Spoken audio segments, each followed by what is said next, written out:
Abra sua Bíblia em Efésios capítulo 5. Nosso texto de hoje é o verso 22 ao verso 24. Efésios 5, 22 a 24. Você já pensou em casamento como valsa? Casamento tem muitas analogias, né? Mas já pensou nessa analogia da valsa? Gente, vocês podem me chamar de muitas coisas, menos de pé de valsa. Disso não dá. Eu sou realmente muito duro para dançar, mas eu tentei algumas vezes. A primeira vez foi no aniversário de 15 anos da minha prima. Ela fez o aniversário e pediu para que o primo dela dançasse a dança da valsa com ela no final, né? E aí então eu tive que treinar para fazer isso. E eu aprendi algumas coisas. Primeiro, estou fora, não dá, isso não é para mim. Segunda coisa, existe liderança na valsa, sabia disso? É interessante, eu não sabia. Né? Como eu não sabia dançar, continuo não sabendo, mas na ocasião eu fiquei esperando que a minha prima me conduzisse. O problema é que ela também ficou esperando que eu a conduzisse. E aí saiu o quê? Nada. Né? E aí alguém mais experiente falou, Nelson, não é assim, é você, é o homem que tem que conduzir a dança. Né? E você então vai colocando o pé para frente, de um lado do outro, e a mulher a sua parceira, ela vai acompanhando você, vai acompanhando a dança. E de maneira que são os dois trabalhando juntos, numa dança, cada um com o seu papel. E aí, quando se faz isso, sai uma maravilha. Isso não é o casamento? Isso não é o propósito de Deus para o casamento? Né? O propósito de Deus para o casamento, sim, são os dois que são iguais no ser, mas diferentes na função. Cada um tem o seu papel. Quando trabalham juntos, quando trabalham em união, unidos, sai então uma valsa, sai então uma obra de arte em que Deus é exaltado. Esse é o plano de Deus, então, para o casamento. E o que nós vamos ver hoje é exatamente isso. Acontece que eu preciso avisá-los que esse texto é um daqueles textos, inclusive como pastor, que a gente não gostaria de pregar nunca. Né? Mas o nosso compromisso diante de Deus e também com os irmãos é pregar toda a Escritura, não somente aquelas partes que eventualmente nos deixem confortável, mas pregar também aqueles textos que nos traz desconforto. Porque a palavra de Deus, queridos, é contracultural, é ou não é? Sim, a palavra de Deus é o tempo inteiro contracultural. A nossa cultura, ela é pluralista, por exemplo. A nossa cultura diz o seguinte, todos os caminhos levam a Deus. Não importa qual religião você tenha, não importa qual a fé você tenha, o importante é ter fé.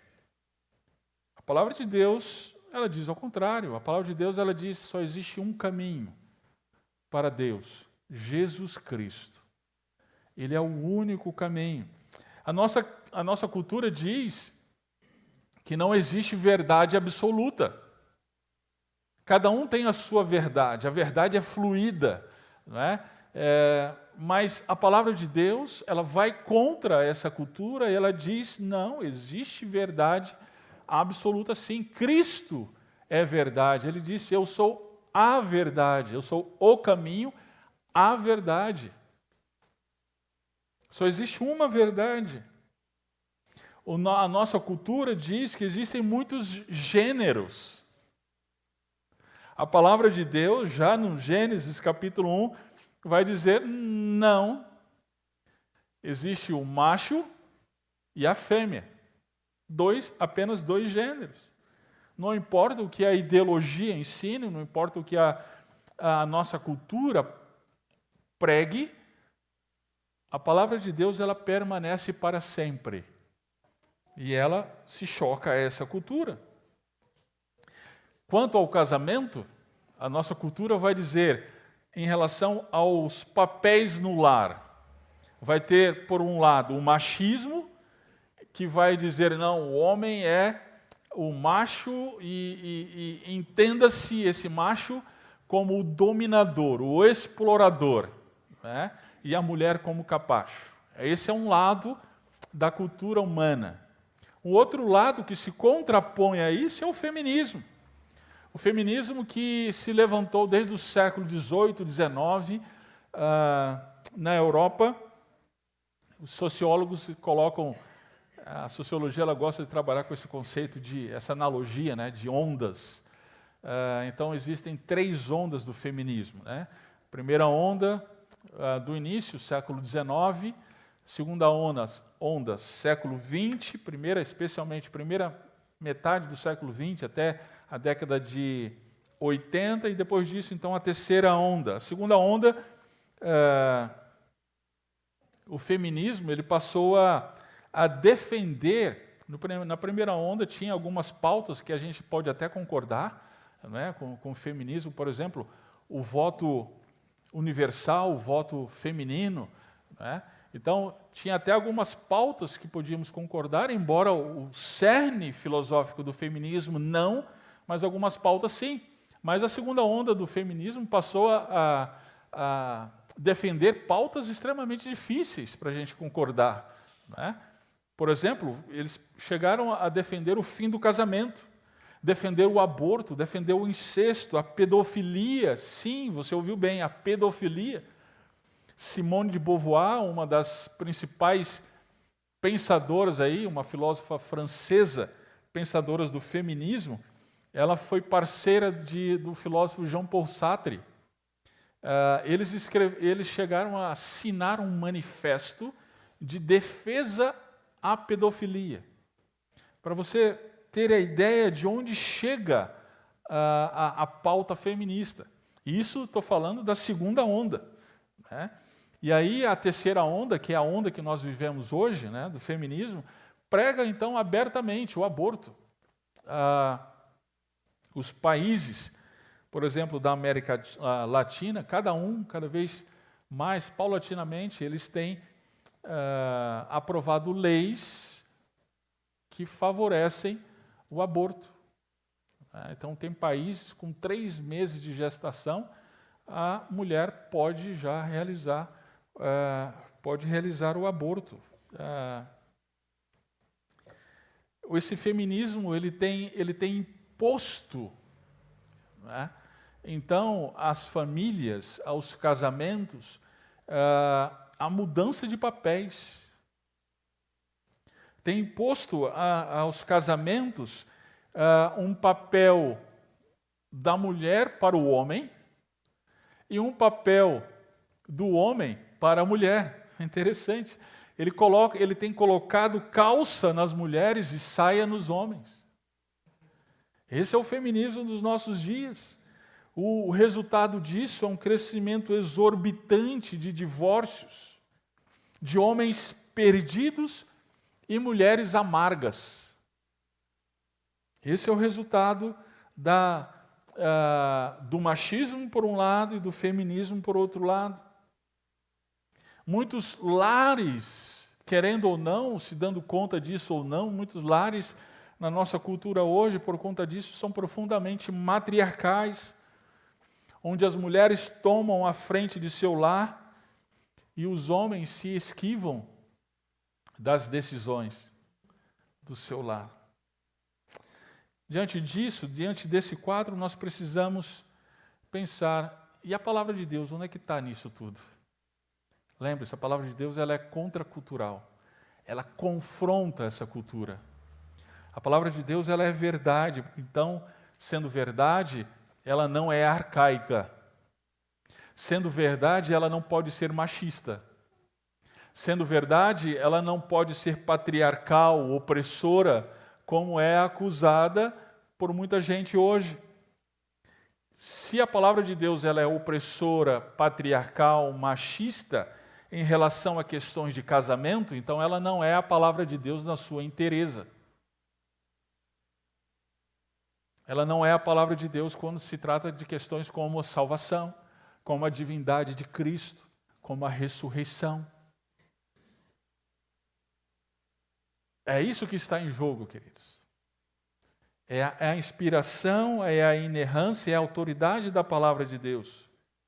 Então, diante disso, nós precisamos nos perguntar, nós estamos realmente dispostos a ouvir a palavra de Deus e, com isso, ser confrontados e confrontar a nossa cultura em favor do que Deus tem a dizer sobre o casamento e seguir as orientações dele? Antes de irmos para esse texto, veja Efésios capítulo 4. Lembre-se que nós estamos numa sessão da carta de Efésios em que Paulo ele nos orienta a não andarmos segundo os não crentes. Capítulo 4, verso 17. Portanto, digo e dou testemunho no Senhor que não andeis mais como andam os gentios. E como é que andam os gentios? Os gentios são os não crentes.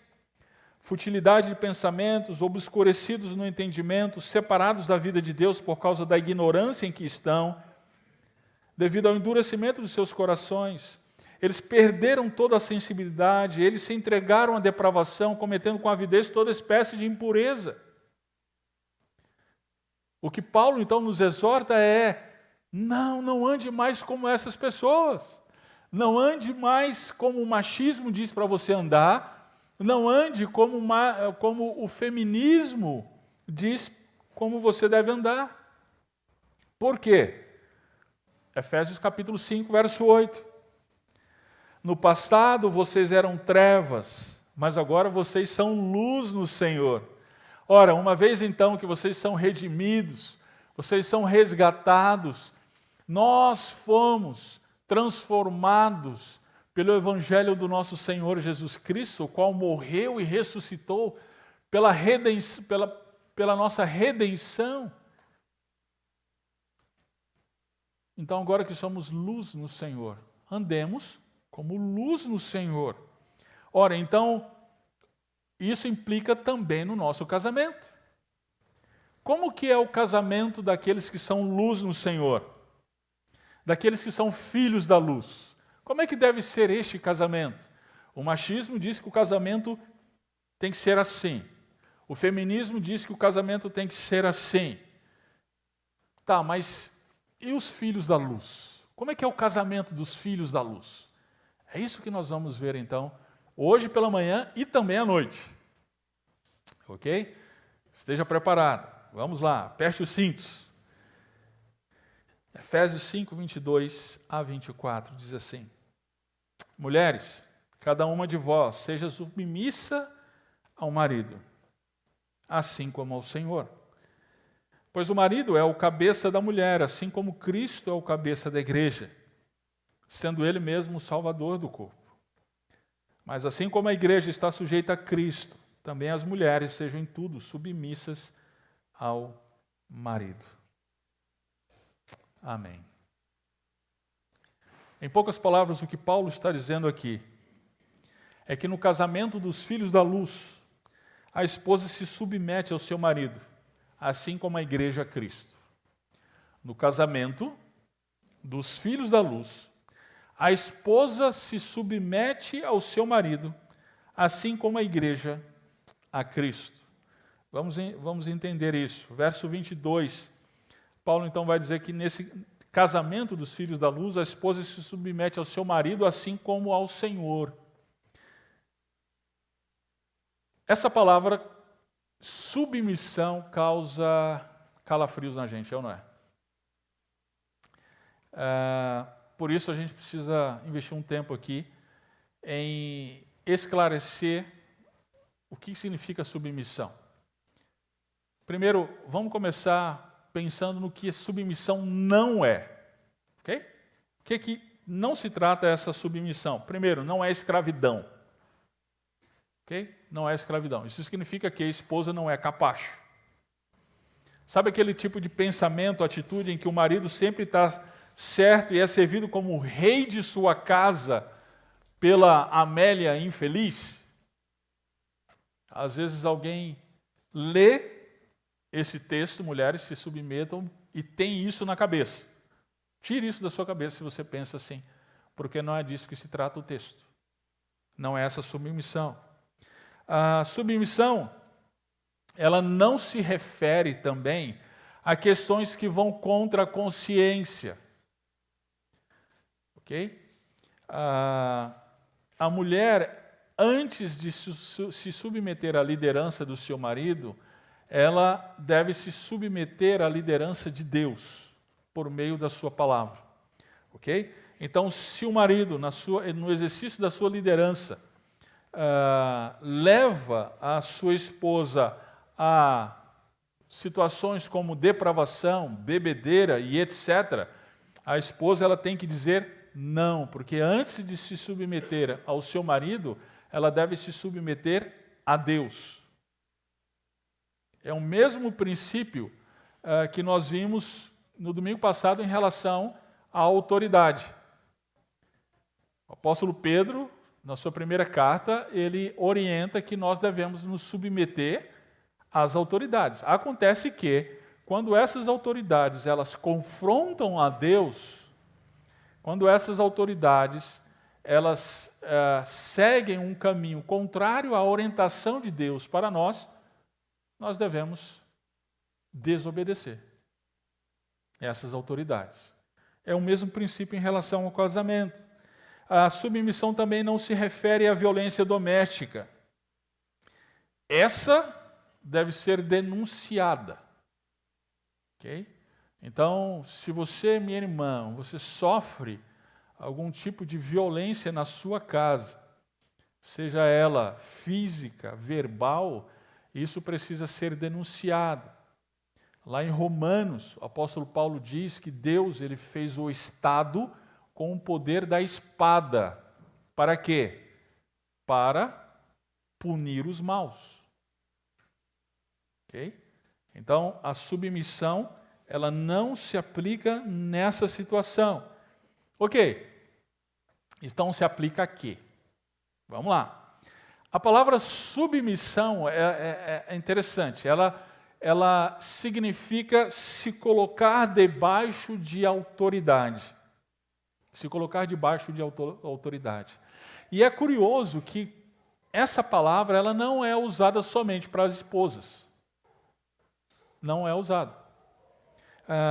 Aqui mesmo em Efésios, se você voltar um versículo, o verso 21, você vai ver o uso dessa palavra para todos. Sujeitai-vos, submetei-vos uns aos outros. Quem deve se submeter a quem? Paulo vai esclarecer, ele vai colocar os grupos que deve haver submissão. Esposas, em relação aos maridos. Capítulo 6. Filhos, em relação aos seus pais. E verso 5, escravos ou funcionários, em relação aos seus senhores, em relação aos seus patrões.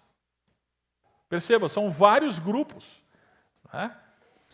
Essa palavra ela também se aplica ao próprio Cristo. 1 Coríntios, capítulo 15, verso 21, nós vemos que o próprio Jesus, ele se submete ao Pai. E quando todas as coisas lhe estiverem sujeitas, então o próprio Filho se sujeitará àquele que todas as coisas lhe sujeitou, para que Deus seja tudo em todos. O próprio Cristo, ele se submeteu ao Pai o tempo inteiro, à vontade do Pai. Quando ele estava então orando, prestes à crucificação, ele disse: Pai, se possível, passa de mim este cálice, contanto que todavia que não seja feita a minha vontade, mas a tua vontade. Lá não está essa palavra, mas, a palavra submissão, mas Jesus está expressando total e completa submissão ao pai. Tiago, capítulo 2, verso 9, Tiago também, juntamente com Paulo e Pedro, ele vai dizer: os servos devem se submeter aos senhores.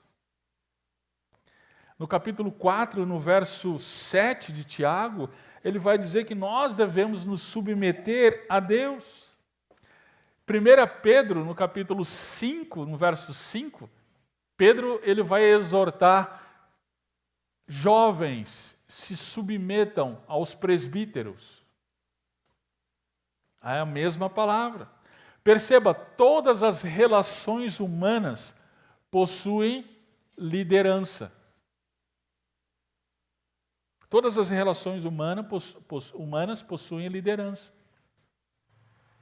Jovens se submetendo aos mais velhos, filhos aos pais, nós às autoridades civis, a esposa ao marido. O casamento não seria diferente. Agora, preste bem atenção, isso não implica em inferioridade. Isso não implica dizer que a esposa ela é menos capaz que o marido. Isso implica em dizer que as funções são diferentes. Mulher e homem são iguais no ser, mas diferentes na função. O exército, o mundo militar, ele nos ilustra muito bem isso. Se, de repente, o Bruno, né, um jovem, ele é um tenente e ele entende tudo de eletricidade. Ele é o cara que sabe de tudo, né, de energia. Mas aí chega, então, o coronel, irmão Cristóvão. O irmão Cristóvão não entende nada de eletricidade. Não entende nada, não sabe nada. Quem deve obedecer a quem? O Bruno, ele sabe mais, mas ele deve se submeter ao coronel, irmão Cristóvão. Por quê? Funções diferentes. Agora, o líder sábio, o que ele vai fazer? Ô Bruno, vem cá, senta aqui, cara, me ajuda aqui. Me ajuda aqui. Você sabe mais do que eu, você pode me orientar nisso. É essa liderança que nós estamos nos referindo aqui, que a palavra de Deus nos orienta, não é? Às vezes, senhores, as mulheres, elas sabem mais do que a gente em algumas áreas. Elas têm mais sagacidade, elas têm mais esperteza, mais agilidade em algumas situações, e é sabedoria nossa, ela deve se submeter à nossa liderança, mas é sabedoria nossa consultá-la. É sabedoria nossa conversar e buscar a orientação dela como auxiliadora idônea. Então, submissão é exatamente isso. É a esposa, então, se colocando debaixo da autoridade do seu líder, do seu marido, autoridade essa que não é uma autoridade despótica, não é uma autoridade tirânica. Perceba ainda nesse texto que a esposa ela se submete ao seu marido. Verso 22, a orientação aqui. Paulo não diz que ela deve se submeter a todos os homens. Isso não está em lugar nenhum nas Escrituras. Diz que deve se submeter ao seu marido. Isso significa que o namorado não tem direito sobre a namorada. Ok? Então, se tem namorado aí já vivendo como se fosse casado, sai fora. Não é casado ainda. Então, a mulher não tem que se submeter a essa situação. Assim como o homem não tem direito sobre a esposa do outro. Ok? A gente também não tem que exigir a submissão da mulher do outro. É a esposa ao marido. Agora, mais uma coisa aqui, nesse imperativo, nessa ordem aqui, é que é ordem para as esposas. É ordem. Primeiro, é ordem. Não é dica. Dica de como viver melhor. Não. É um mandamento. É uma ordem. Mas essa ordem é para as esposas. Interessante isso. Paulo não está dizendo aqui, homens, submetam as suas esposas. Está dizendo, esposas, se submetam aos seus maridos. Não é? Por que Paulo faz isso? Porque a submissão é uma submissão voluntária da esposa. É uma submissão em que é como se fosse um presente oferecido ao marido. Ela não pode ser imposta. Ela tem que ser de coração, de alma, com amor. É assim que nós nos submetemos a Cristo. Cristo, ele não impõe. Cristo, ele não veio como o tirano do universo. E nós nos submetemos a ele por amor. Mais uma coisinha aqui. A submissão é da esposa em relação ao marido e não o marido em relação à esposa. Não inverta. Não inverta essa ordem. Né? Às vezes o pessoal pega o verso 21 e fala assim, pastor, mas lá no verso 21 está dizendo assim, submetei-vos uns aos outros. Isso significa que o marido tem que se submeter à esposa. Não, não significa isso. Como eu já expliquei, Paulo dá o princípio geral e ele vai especificar do que ele está falando. Ele coloca os grupos, então. Esposas, maridos, filhos, pais, servos, senhores. Isso é submetei-vos uns aos outros.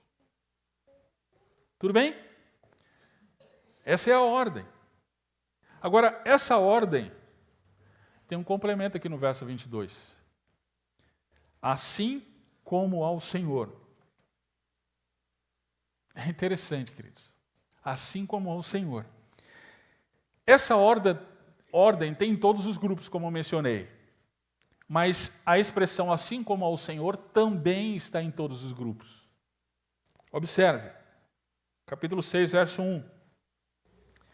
Filhos, sede obedientes a vossos pais no Senhor. Capítulo 6, verso 5. Escravos, obedecei a vossos senhores deste mundo, com temor e tremor, com sinceridade de coração, assim como a Cristo. Perceba, todos os grupos com a mesma expressão. O que Paulo está querendo trazer aqui? Paulo está trazendo que a submissão à liderança, ela diz respeito à nossa fé. Ela está conectada diretamente com a fé em Cristo Jesus. Ela é uma expressão da nossa submissão a Cristo.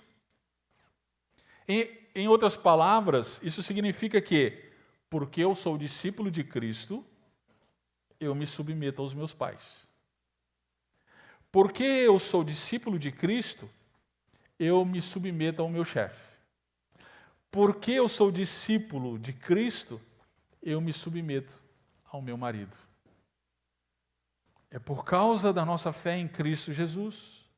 Então, se submetendo a esposa, se submetendo ao seu marido, ela está sendo submissa ao Senhor que ordenou que ela fizesse isso.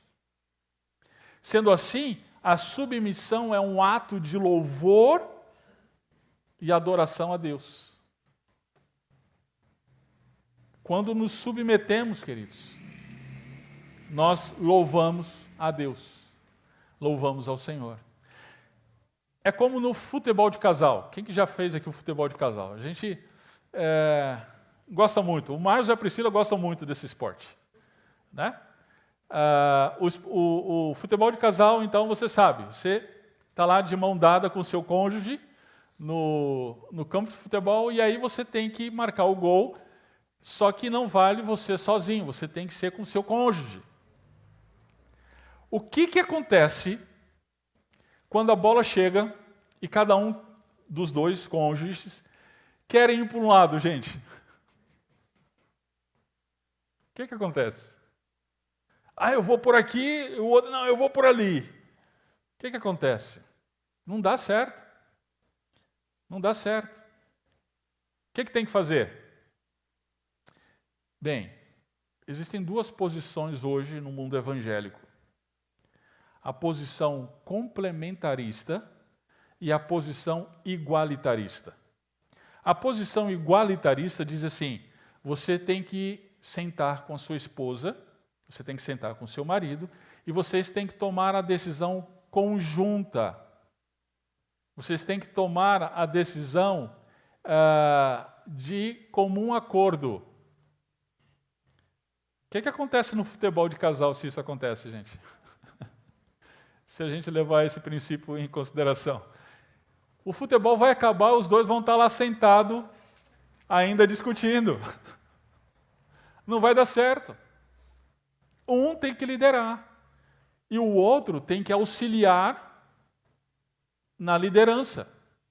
O que Paulo está dizendo aqui é o homem tem que liderar e a esposa tem que auxiliá-lo nisso.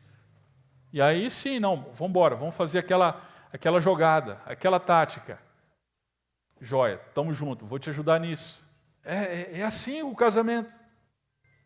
Então o casamento bíblico não é igualitário, é complementarista. Um complementa o outro. Um lidera, ele lidera e ela, então, o complementa, o auxiliando nessa liderança. E aí eu preciso, irmã, perguntar para você, você está disposta a obedecer a Deus ao se submeter ao seu marido? Você tem feito isso com alegria ou com amargura do coração?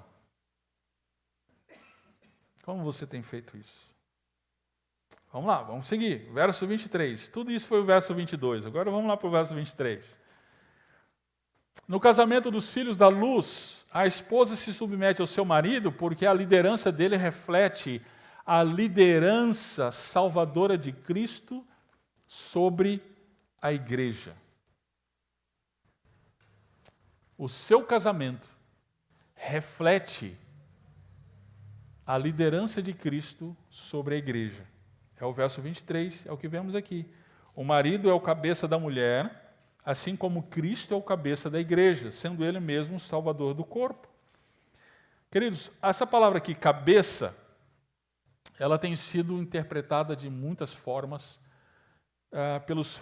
pelo movimento feminista, inclusive o feminismo evangélico. Para escapar dessa orientação da liderança masculina, eles vão dizer, não, essa cabeça aqui, na verdade, é uma ligação orgânica, é um relacionamento entre os dois, não tem a ver com liderança. Mas abra aí em Efésios capítulo 1, verso 22. Diz assim, também sujeitou, olha a palavra submissão aí, sujeitou todas as coisas debaixo dos seus pés, para que seja cabeça sobre todas as coisas, e o deu à igreja. A pergunta aqui então é, a palavra cabeça aqui tem a ver com ligação orgânica? Não, tem a ver com liderança. Perceba que a palavra submissão está diretamente conectada com a palavra cabeça. Então, a razão disso é que a submissão, ela é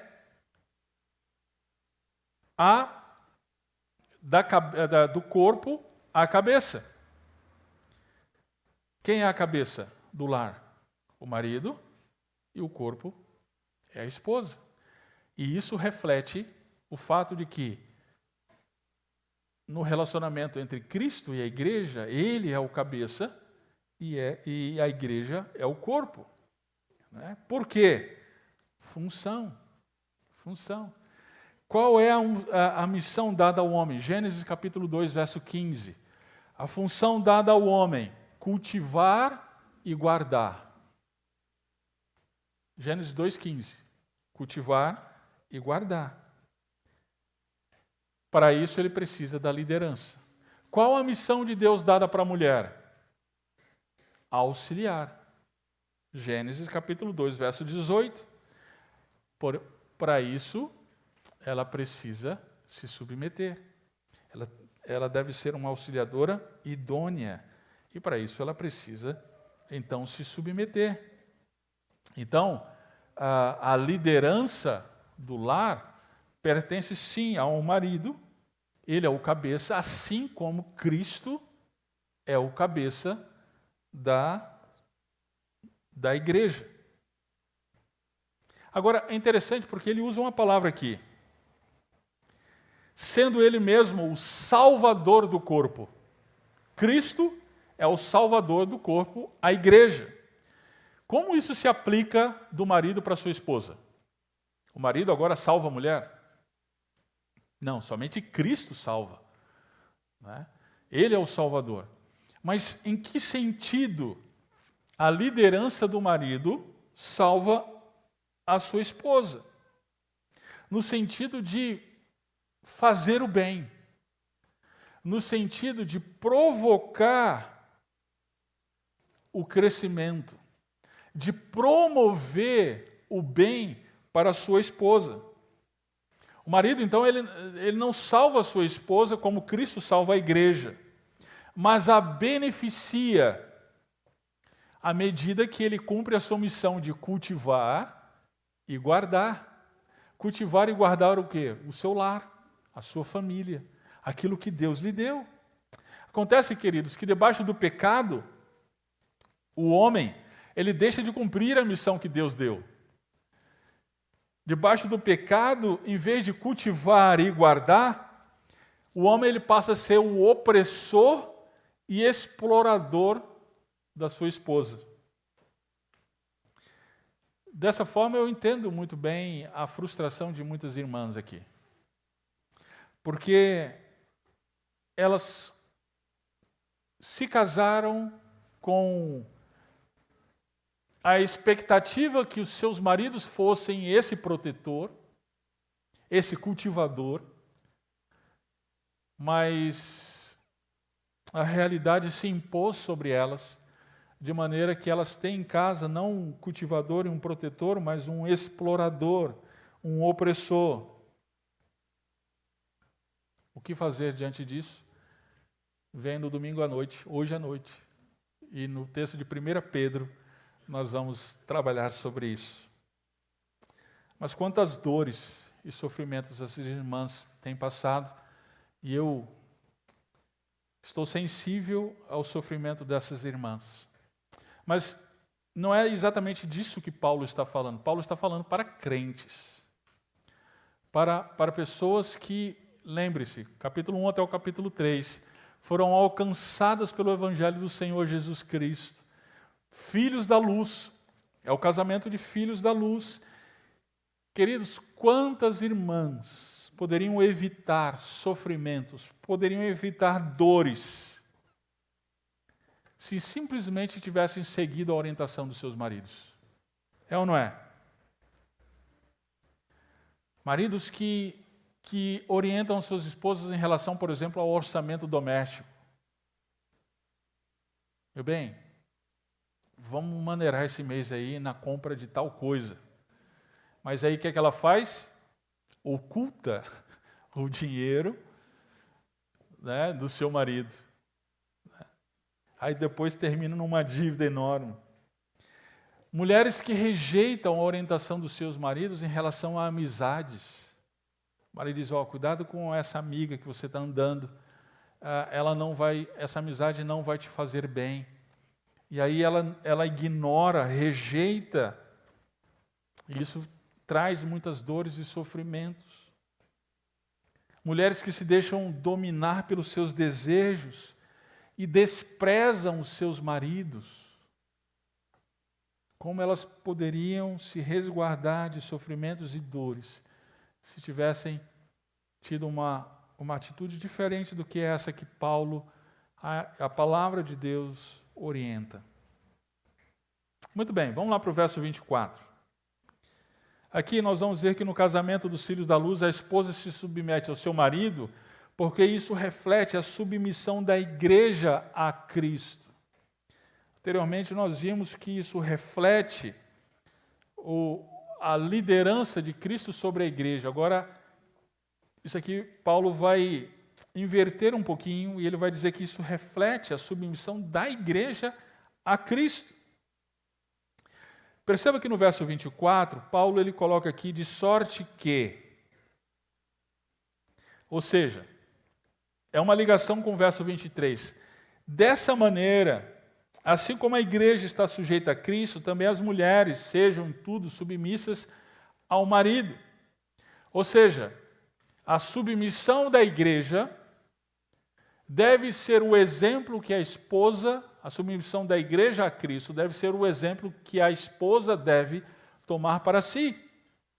Assim como a igreja está sujeita a Cristo, esse é o padrão que as mulheres devem seguir. E como que a igreja segue a Cristo?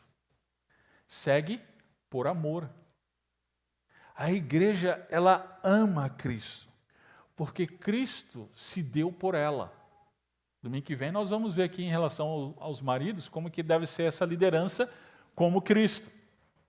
Mas uma vez que Cristo se deu por ela, então agora ela se dá por Ele. E isso por amor.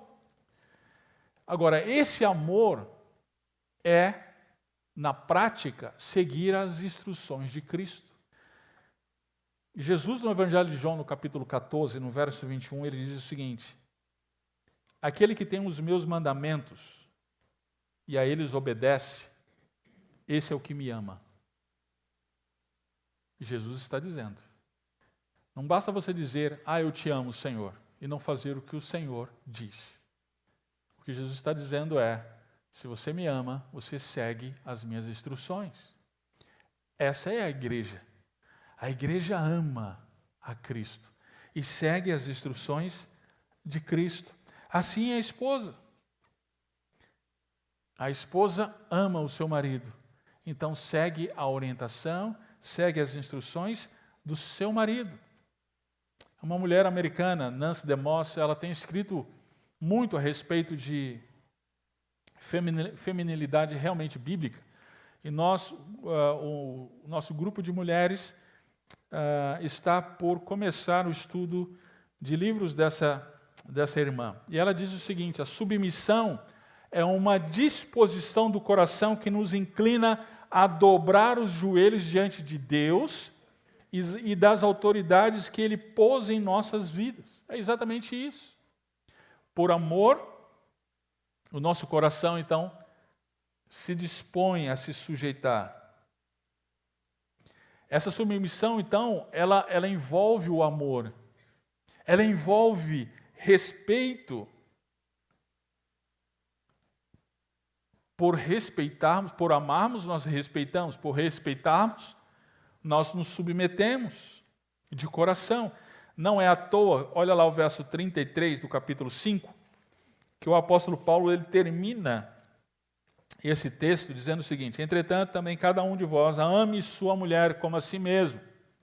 E a mulher, respeite o marido. Essa palavra aqui, respeito, queridos, ela é muito interessante. Ela significa, talvez na sua tradução até esteja isso, temor. Esse respeito, essa mesma palavra, em outras ocasiões, nós somos exortados a ter em relação a Deus, em relação às autoridades. E a esposa, então, ela é orientada ao seu marido ter temor, respeito, reverência. Querido, não existe submissão sem respeito. Essa submissão é com respeito. É como se, o Davi Merck, ele trabalhando esse texto, ele diz o seguinte: é como se a esposa fosse a maior fã do marido.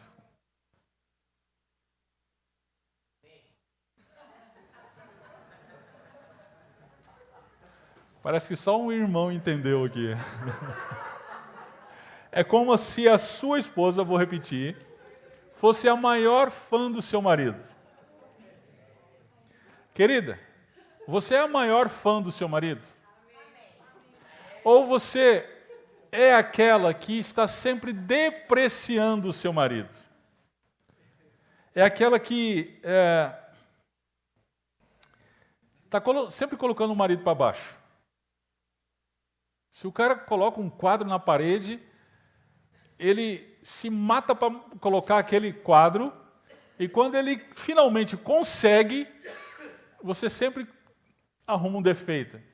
Mas ficou torto, hein? A parede ficou suja, hein?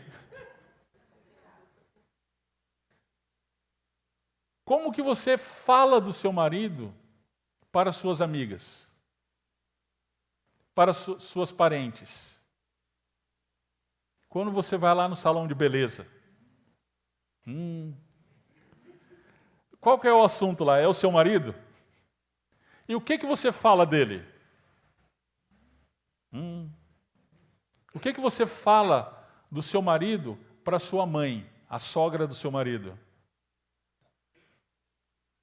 Sabe quando você não fez nada para sua sogra, mas ela chega com um olhar que quer matar você?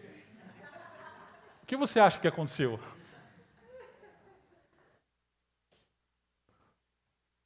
Teve alguma coisa, né? Teve algum diálogo ali. Será que você tem respeitado o seu marido através de atitudes e através de palavras? De novo, esse é o casamento dos filhos da luz.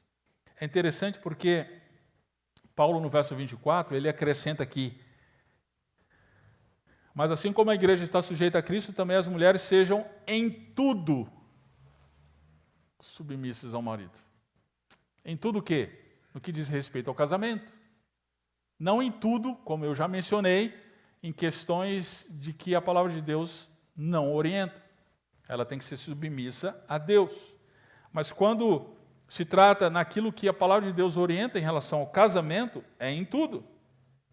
E por que, irmãos e irmãs, venhamos e convenhamos, por que isso é tão diferente, é tão difícil?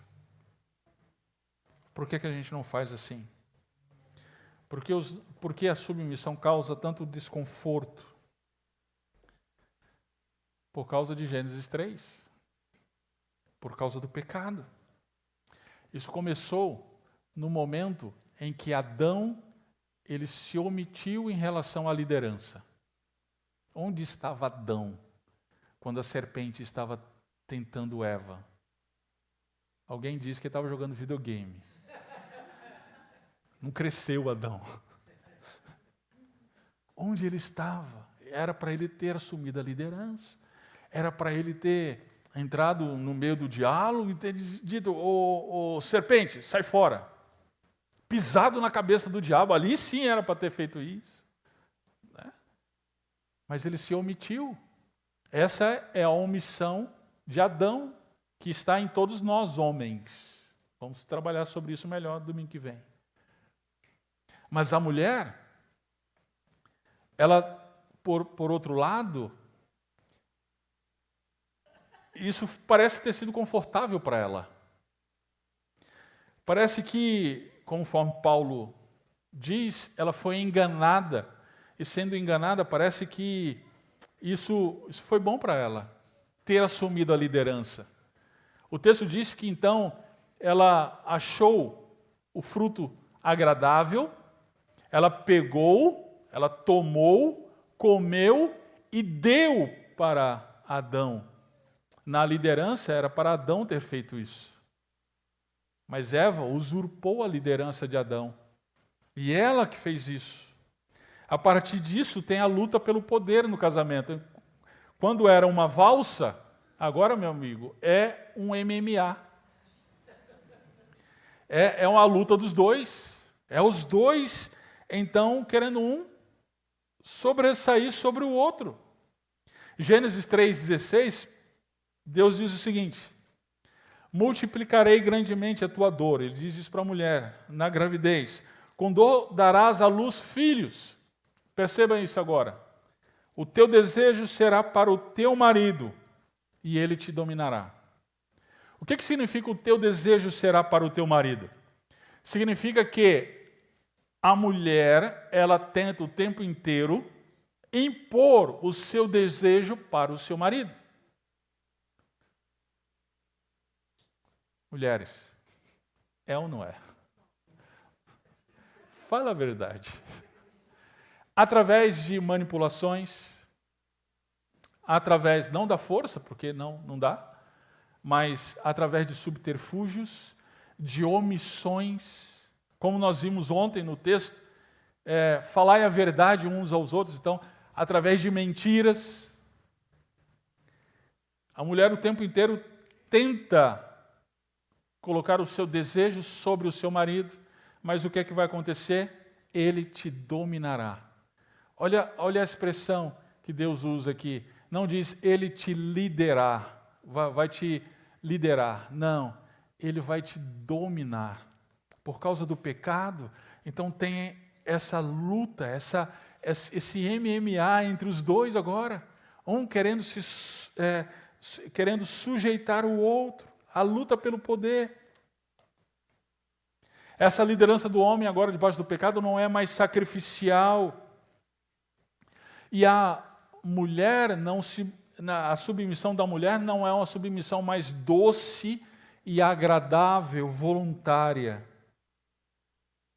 As mulheres, então, procuram usurpar a liderança do marido e o marido dominar a mulher, ou se omitir dessa liderança. Qual é a solução disso? Cristo Jesus. Efésios 1:3. Cristo, ele veio para nos redimir dos nossos pecados e nos transformar, e nessa transformação ele transforma os nossos casamentos. Ele transforma os nossos casamentos de tal maneira que agora nós homens lideramos a nossa esposa conforme Cristo lidera a igreja. E as mulheres se submetem à liderança do seu marido conforme a igreja se submete à liderança de Cristo. Essa é a transformação que o Evangelho causa nas nossas vidas. No casamento dos filhos à luz, a esposa se submete ao seu marido, assim como a igreja a Cristo. E aí eu preciso fazer algumas perguntas para você. Quem lidera o seu lar? Claro, existem alguns lares em que a esposa não pode contar com seu marido, ele se ausentou. Às vezes fisicamente, às vezes emocionalmente. A esses, eu digo, esses que têm a ausência do marido físico na sua casa, minha querida, conte com a graça do Senhor para liderar e conduzir a sua casa. Aquelas que têm o seu marido fisicamente em casa, mas não de fato, como o Evangelho, venha domingo à noite, hoje à noite, e você vai ouvir a orientação da palavra do Senhor. Mas você que tem o seu marido em casa, você precisa se perguntar, quem lidera a sua casa? Como tem sido a sua atitude em relação ao seu marido? Você é a usurpadora da liderança dele? Ou você é auxiliar dele? Como que a gente sabe se somos irmãs usurpadoras da liderança? Vamos lá. Quem chama a família para a oração? A oração doméstica, a oração do lar. Quem que chama? Você ou seu marido? Quem que lidera o estudo bíblico em casa? Você ou seu marido? Quem que orienta os que as crianças vão aprender? Você ou o seu marido?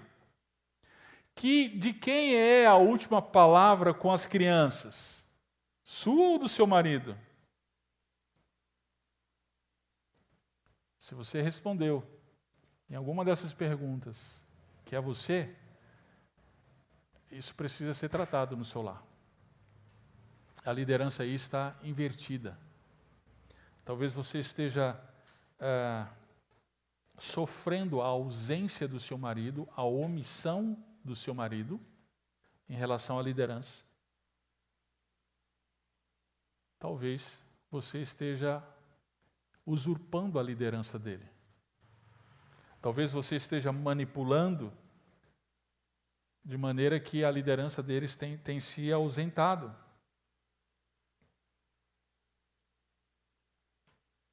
Será que você tem demonstrado respeito à liderança dele através das suas atitudes?